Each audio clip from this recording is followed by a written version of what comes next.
તમે જો ખુશી જુઓ ચહેરા પર, આ ખુશી તમારા પરિવારના સભ્યને, પરિવારના વડીલને આજે ચહેરા ઉપર જેટલી ખુશી છે ને, એટલી રાજ્યના મુખ્યમંત્રી શ્રીના ચહેરા ઉપર ખુશી છે. અને આ જ દર્શાવે છે કે રાજ્યના મુખ્યમંત્રી શ્રી જ્યારે ડાયરેક્ટ સામાન્ય યુવાનો જોડે, રાજ્યના સૌ સાથીઓ જોડે જો એમનો દિલનો લગાવ એટલો જોડાયેલો હોય તો રાજ્યની અંદર આજે 45,000 લોકોની માત્ર 40 દિવસની અંદર જે એનાયત પત્ર આપવામાં આવ્યા છે એનું સૌથી મોટું કારણ હોય તો એમની લાગણી અને આપ સૌ માટે જે પ્રેમ છે એ છે.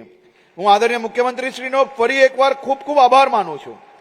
હું આદરણીય મુખ્યમંત્રી શ્રી અને આપને સૌને જણાવવા માંગુ છું કે 2025માં રાજ્ય સરકાર દ્વારા, એસટી નિગમ દ્વારા 1714 નવી નક્કોર બસો પ્રજાની સેવામાં ખુલ્લી મૂકવામાં આવી છે.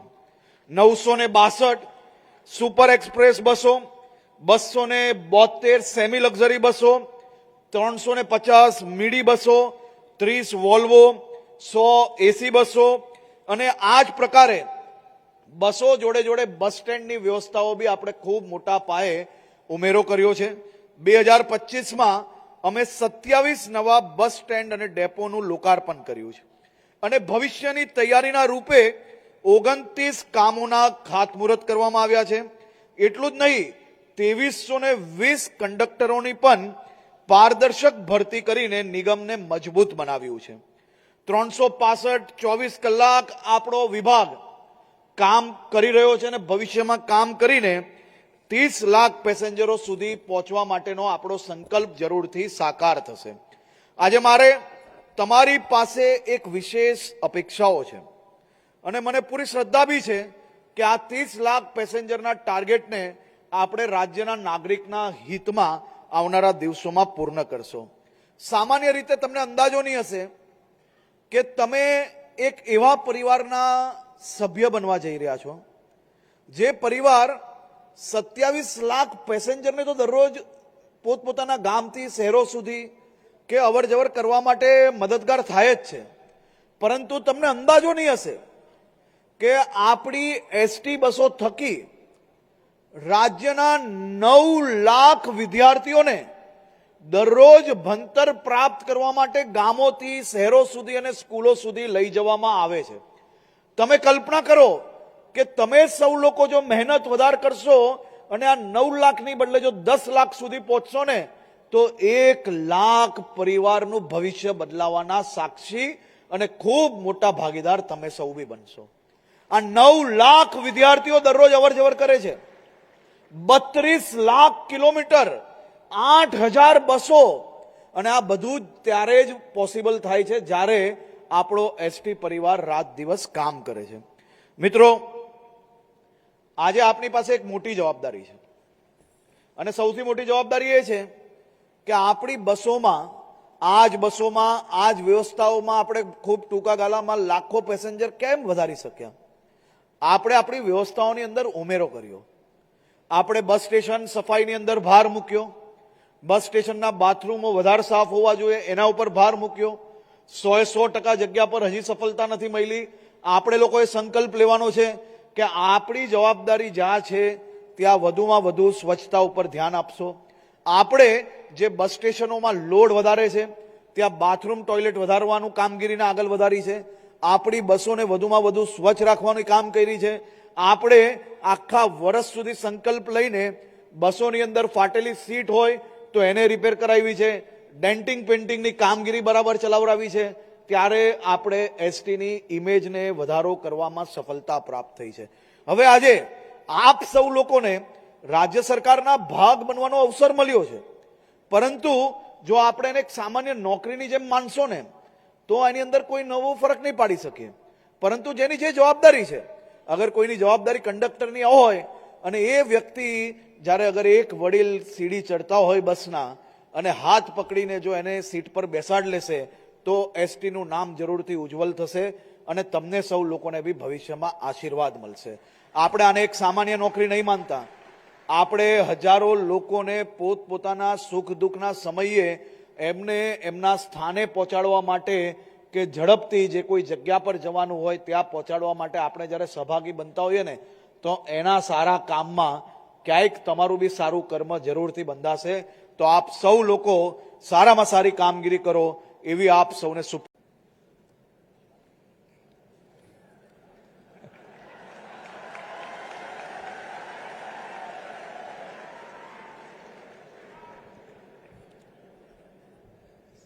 તમને મજા આવે મને મજા તો આવે ને ભાઈ. મેં જોયું હમણાં ફિલ્મ ચાલી એટલે ફિલ્મમાં જે ભાઈએ સેવા આપી એનો આપણને બહુ આનંદ થયો. કેમ આનંદ થયો? તો કે ભાઈ આપણા પરિવારનો એક વ્યક્તિ આટલી સારું કામ કરી રહ્યો છે એટલે અહીંયા હજુ જોડાયા પહેલા બધાને એમ થઈ ગયું કે આપણા પરિવારનું કામ સારું છે.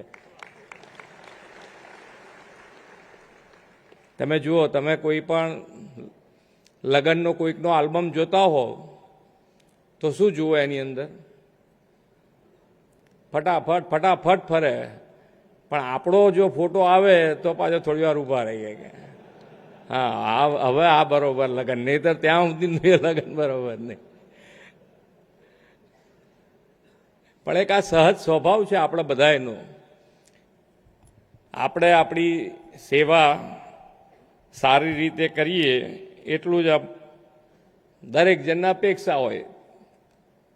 આજના એસટી નિગમના 384 ડ્રાઈવર અને 1658 હેલ્પર કક્ષાના ઉમેદવારના નિમણૂક પત્રો અનાજ કાર્યક્રમમાં આપણી સૌની સાથે મંચ ઉપર ઉપસ્થિત મારા સાથી નાયબ મુખ્યમંત્રી શ્રી હર્ષભાઈ સંઘવી, મારા સાથી મંત્રી શ્રી પ્રવીણભાઈ માળી, ગાંધીનગર મહાનગરપાલિકાના મેયર શ્રીમતી મીરાબેન પટેલ, મારા સાથી ધારાસભ્ય શ્રી રીટાબેન પટેલ, શ્રી જયંતિભાઈ પટેલ, શ્રી બલરાજસિંહ ચૌહાણ, રાજ્યના મુખ્ય સચિવ શ્રી મનોજકુમાર દાસ, ગાંધીનગર શહેર ભાજપના અધ્યક્ષ શ્રી આશીષભાઈ દવે, બંદર અને વાહન વ્યવહાર વિભાગના અગ્ર સચિવ શ્રી હારિત શુક્લા, ગુજરાત રાજ્ય વાહન વ્યવહાર નિગમના એમડી શ્રી એમ નાગરાજન, આમંત્રિત સર્વે મહાનુભાવ, પ્રેસ મીડિયાના મિત્રો, સૌને મારા નમસ્કાર. આમ તો અહીંયા આવતા પહેલાં તમને બધાને ખ્યાલ આવી ગયો કે ભાઈ કદાચ આવે ખરા ના આવે, પણ મારી લાગણી હતી કે ભાઈ પહોંચાય તો પહોંચવું છે કે ભાઈ આજે તમને આટલા બધાને મળવાનો અવસર અને એક સારા કાર્ય, જ્યારે સારું કાર્ય થતું હોય એના સહભાગી થઈએ તો જેમ કીધું ને કે ભાઈ આંગળી ચીંધ્યાનું પૂન આપણી સંસ્કૃતિમાં છે, તો આ તો કેટલું મોટું પૂન મળે બધાને. સરકારી નોકરીને એની રાહ જોઈને બેઠા હોય અને એના નિમણૂક પત્રો મળવાના હોય, પણ માન્ય વડાપ્રધાનશ્રીએ દરેક સેક્ટર કેવી રીતે સારું થઈ શકે, વધુ લોકો સુધી કેવી રીતે પહોંચાય, નાનો માણસ હોય, છેવાડાનો માણસ હોય એને પણ મુખ્ય ધારામાં કેવી રીતે લવાય, એના માટે હર હંમેશ પ્રયત્ન કર્યા છે. અને એની અંદર આપણે ક્યાં ને ક્યાંક સારી રીતે સહભાગી થઈ શકીએ એના માટેનો આપણો પ્રયત્ન હોવો જોઈએ. સરકાર અને સરકાર તરીકે અમારી જવાબદારી કે જનજનની સુખાકારી માટે વધુ ને વધુ સારી સગવડ કેવી રીતે અપાય, એ પછી રોડ રસ્તા હોય, લાઇટની વ્યવસ્થા હોય કે બસ વ્યવહારની વ્યવસ્થા હોય, લોકો સુધી વધુ સારી રીતે પહોંચાય એના માટેના સરકારના પ્રયત્ન હોય. પણ એ પ્રયત્ન પછી બીજી જવાબદારી કોની આવે?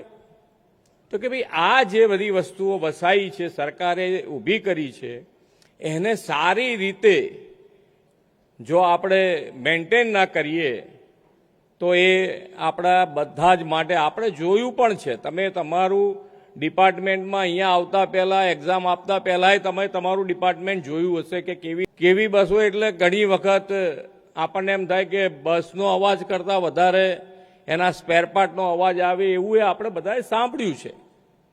અને એની અંદરથી આજે એક સારામાં સારી વ્યવસ્થા સાથેની એસટી બસો આપણે ગુજરાત સરકારે વ્યવસ્થા કરી છે. આશે જે વોલ્વો બસો સુધીના આપણે પહોંચ્યા છીએ, એસી વોલ્વો બસ સુધીના આપણે પહોંચ્યા છીએ.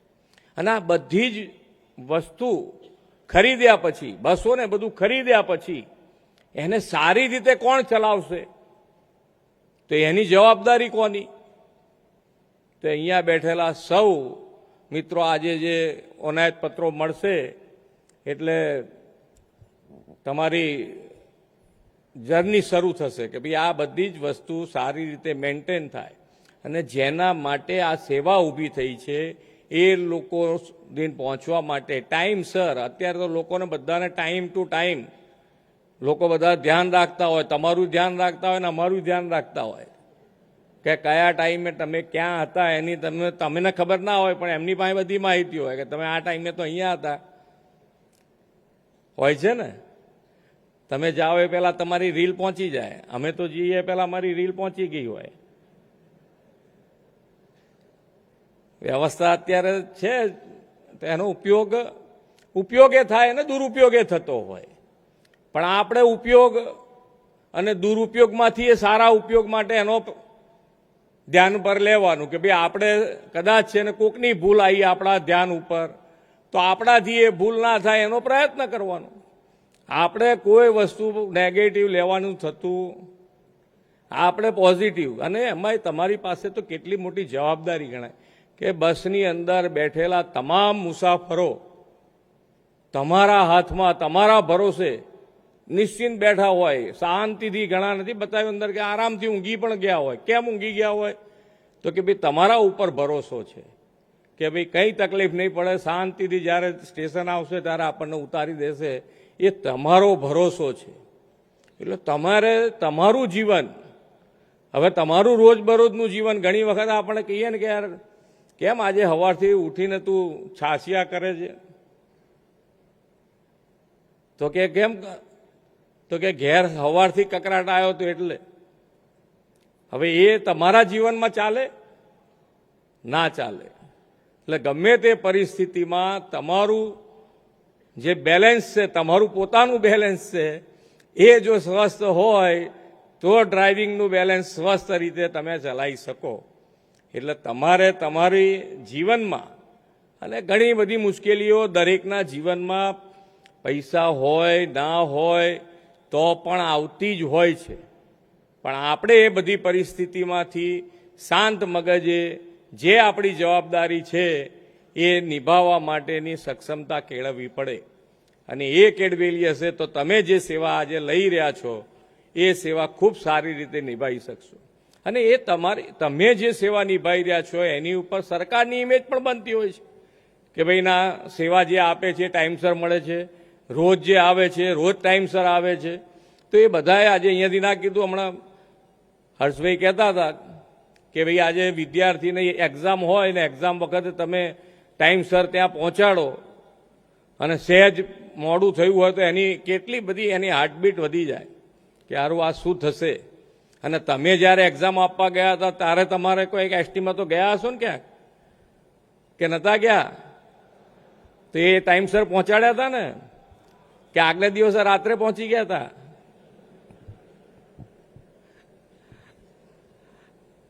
એટલે આ બધી જ વસ્તુ એકબીજાની સાથે સંકળાયેલી છે. પણ આપણે એની અંદર ખૂબ સારી સેવા માટે કટિબદ્ધ રહીએ અને માનનીય વડાપ્રધાન શ્રી 2047 સુધીમાં વિકસિત ભારત, અને વિકસિત ભારત બનાવવા માટે દરેક જણનો, એમનો તો કાર્ય મંત્ર જ છે સૌનો સાથ, સૌનો વિકાસ, સૌનો વિશ્વાસ અને સૌનો પ્રયાસ. આ કાર્યમંત્રથી જ આગળ વધવાનું એમનો કાર્યમંત્ર છે. એ આપણે બધાએ સ્વીકારી અને જો આગળ વધીશું તો જે વિકસિત ભારત એમનો સંકલ્પ છે એમાં વિકસિત ગુજરાત, અને વિકસિત ગુજરાતમાં આપણે એમણે સ્વચ્છતા ઉપર પણ ખૂબ મોટો ભાર મૂક્યો છે. તો આપણે આ બધા જ મુદ્દાઓને ધ્યાનમાં રાખી અને આગળ વધીએ અને આજે જેને જેને પણ અહીંયા બેઠેલા લગભગ મને એવું કહેવામાં આવ્યું છે કે અહીંયા બેઠેલા બધાને આજે સર્ટિફિકેટ મળવાના છે, બરોબર છે? બહુ ઓછા એવા છે કે જેને બધા છે ને? કેટલા જણ છે?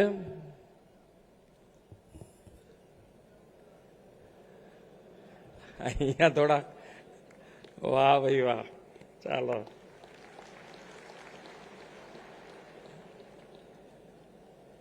આજે અહીંયા બેઠેલા તમામને જેને જેને પણ આજે ડ્રાઈવર અને હેલ્પર તરીકેના નિમણૂક પત્રો મળવાના છે, બધાને ખૂબ ખૂબ શુભેચ્છાઓ પાઠવી અને મને મારી વાત પૂરી કરું છું. ભારત માતા કી જય, વંદે માતરમ, જય જય.